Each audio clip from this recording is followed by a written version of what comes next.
Hi, this video is about how to insert a dish rack into a wall unit.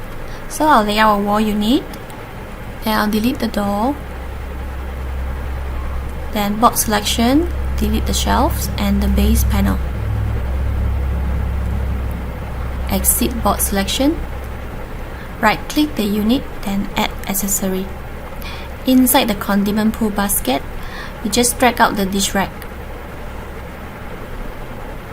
Okay, then you can change the elevation. The elevation is from the bottom panel.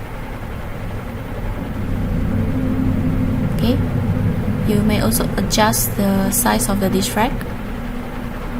Okay, board selection, click the back panel. The back panel is excluding the side panel. So the 764 is actually the inner distance. Then I'll adjust the location of the dish rack. Okay, that's all. Happy trying. Bye.